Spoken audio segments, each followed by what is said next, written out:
Welcome to सिद्धि यात्रा story part 97। जय माँ काली, जय माँ तारा, आप सबका भला हो।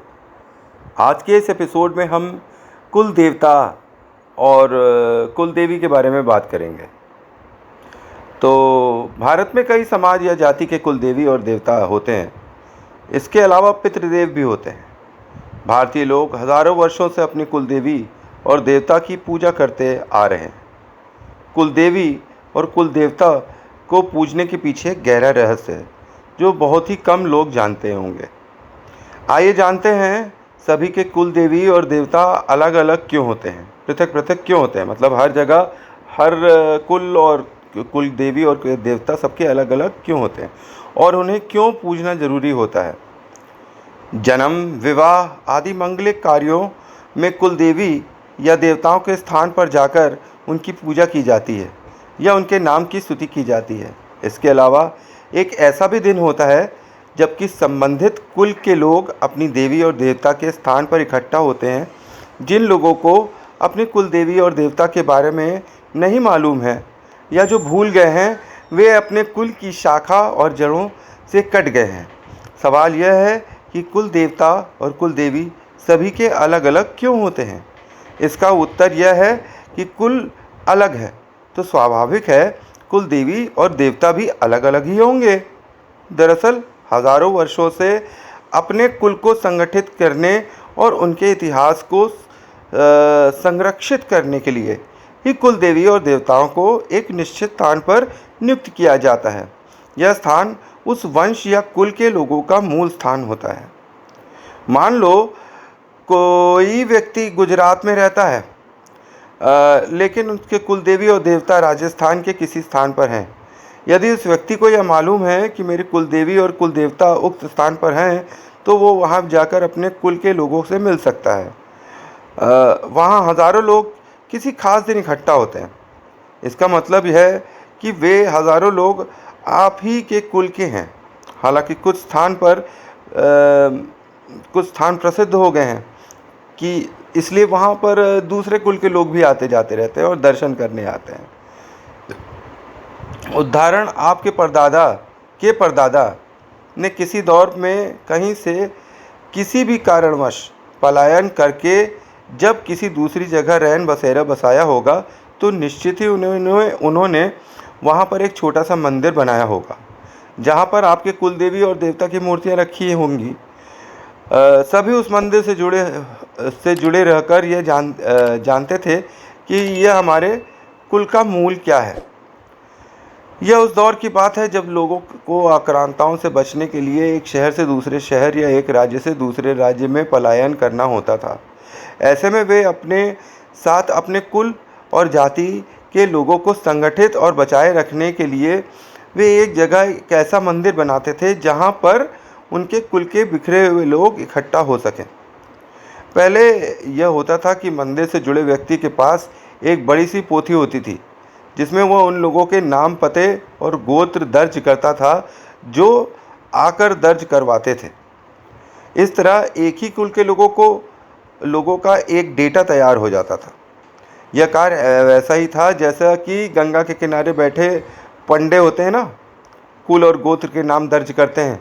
आपको अपने परदादा का नाम नहीं मालूम होगा, लेकिन उन तीर्थ पुरोहितों के पास आपके पूर्वजों के नाम लिखे होते हैं। इसी तरह कुल देवी और देवता आपको पूर्वजों से ही नहीं जोड़ते, बल्कि वह वर्तमान में जिंदा आपके कुल खानदान के हजारों अनजान लोगों से भी मिलने का जरिया बनते हैं। इसलिए कुल देवी और कुल देवता को पूजने का महत्व है। इससे आप अपने वंश वृक्ष से जुड़े रहते हैं, और यदि यह सत्य है कि आत्मा होती है और पूर्वज होते हैं, तो वह भी आपको कहीं न कहीं से देख रहे होते हैं।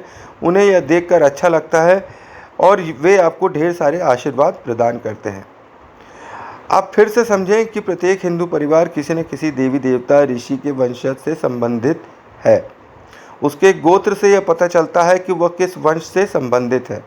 मान लीजिए कि व्यक्ति का गोत्र भरद्वाज है, तो वह भरद्वाज ऋषि की संतान है। कालांतर में भरद्वाज के कुल में ही आगे चलकर कोई व्यक्ति हुआ और उसने अपने नाम से कुल चलाया, तो वह कुल को उस नाम से लोग जानने लगे। इस तरह हमें भरद्वाज गोत्र के लोग सभी जाति और समाज में मिल जाएंगे। हर जाति वर्ग किसी न किसी ऋषि की संतान है और उन मूल ऋषि से उत्पन्न संतान के लिए वे ऋषि या ऋषि पत्नी कुलदेवी कुलदेव के रूप में पूज्य हैं। इसके अलावा किसी कुल के पूर्वजों के खानदान के वरिष्ठों ने अपने लिए उपयुक्त कुलदेवता अथवा कुलदेवी का चुनाव कर उन्हें पूजित करना शुरू किया और उसके लिए एक निश्चित जगह एक मंदिर बनवाया ताकि एक आध्यात्मिक और पारलौकिक शक्ति से उनका कुल जुड़ा रहे और वहाँ से उनकी रक्षा होती रहे। कुलदेवी या कुलदेवता कुल या वंश के रक्षक देवी देवता होते हैं। ये घर परिवार या वंश परंपरा के प्रथम पूज्य तथा मूल अधिकारी देव होते हैं। इनकी गणना हमारे घर के बुजुर्ग सदस्यों में होती है, जैसे कि अपने दादा परदादा या वो जो भी बूढ़े होते हैं ना, जो वृद्ध होते हैं अपने घर में, सीनियर्स, उनके उसमें होती है। अंत प्रत्येक कार्य में इन्हें याद रखना जरूरी होता है। इनका प्रभाव इतना महत्वपूर्ण होता है कि यदि ये रुष्ट हो जाए तो हनुमान जी के अलावा अन्य कोई देवी या देवता इनके दुष्प्रभाव या हानि को कम नहीं कर सकता या रोक नहीं सकता। इसे आप यूँ समझे कि यदि घर का मुखिया पिताजी या माताजी आपसे नाराज़ हो जाएं तो पड़ोस के या बाहर का कोई भी आपके भले के लिए आपके घर में प्रवेश नहीं कर सकता, क्योंकि वे बाहरी होते हैं। गीता में संबंध में विस्तार से उल्लेख मिलता है कि कुल का नाश कैसा होता है। ऐसे अनेक परिवार हैं जिन्हें अपने कुलदेवी या देवता के बारे में कुछ भी नहीं मालूम। ऐसा इसलिए कि उन्होंने कुलदेवी या देवताओं के स्थान पर जाना ही नहीं छोड़ दिया, बल्कि उनकी पूजा पाठ भी बंद कर दी है। लेकिन उनके पूर्वज और उनके देवता उन्हें बराबर देख रहे होते हैं। यदि किसी को अपने कुलदेवी और देवताओं के बारे में नहीं मालूम है तो उन्हें अपने बड़े बुजुर्गों, रिश्तेदारों या पंडितों से पूछकर इसकी जानकारी ले लेना चाहिए या जानने की कोशिश करना चाहिए कि मुंडन संस्कार गोत्र परंपरा अनुसार कहाँ होता है या जात कहाँ दी जाती है। यह भी विवाह के बाद अंतिम फेरा 5, 6, 7वां कहाँ होता है। कहते हैं कि कालांतर में परिवारों के एक स्थान से दूसरे स्थान पर स्थानांतरित होने पर धर्म परिवर्तन करने और आक्रांताओं के भय से विस्थापित होने जानकार व्यक्ति के असमय मृत हो जाने, संस्कारों का क्षय होने, विजातीयता पनपने, पाश्चात्य मानसिकता मतलब वेस्टर्न सिविलाइजेशन को ज़्यादा महत्व देना के पनपने और नए विचारों के संतों की संगत के ज्ञान भ्रम में उलझकर लोग अपने कुल खानदान कुलदेवी और देवताओं को भूलकर अपने वंश का इतिहास भी भूल गए हैं। खासकर यह प्रवृत्ति शहरों में देखने को ज़्यादा मिलती है। ऐसा भी देखने में आया है कि कुल देवी देवता की पूजा छोड़ने के बाद कुछ वर्षों तक तो कोई खास परिवर्तन नहीं होता, लेकिन जब देवताओं की सुरक्षा चक्र हट जाता है तो परिवार में घटनाओं और दुर्घटनाओं का दौर शुरू हो जाता है। उन्नति रुकने लगती है, गृह कलह, उपद्रव व अशांति आदि शुरू हो जाती है। आगे वंश नहीं चल पाता। पिता द्रोही होकर व्यक्ति अपने वंश का स्वयं नाश कर लेता है। तो ये जानकारी कुलदेवी और कुलदेवता की है।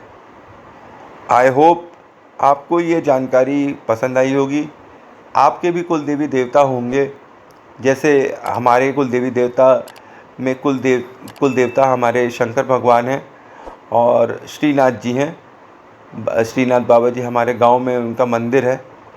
तो शादी के पश्चात हमारे यहाँ ये रिवाज़ है कि बच्चे जो है अपने जो जोड़े होते हैं वे वहाँ दर्शन करने ज़रूर जाते हैं। तो समय समय पर हमें अपने कुलदेवी और देवताओं के मंदिर में जाकर पूजा अर्चना करते रहना चाहिए, ताकि हमारा वंश, हमारे बच्चे, इन पर कोई भी नकारात्मक असर उनके इस जीवन में क्या आने वाले कोई भी जीवन में ना पड़े। कुल देवी देवता हमारे वे सुरक्षा चक्र हैं जो अनंत काल से हमको अपने साथ असीम आत्माओं के साथ एकटक देखते रहते हैं।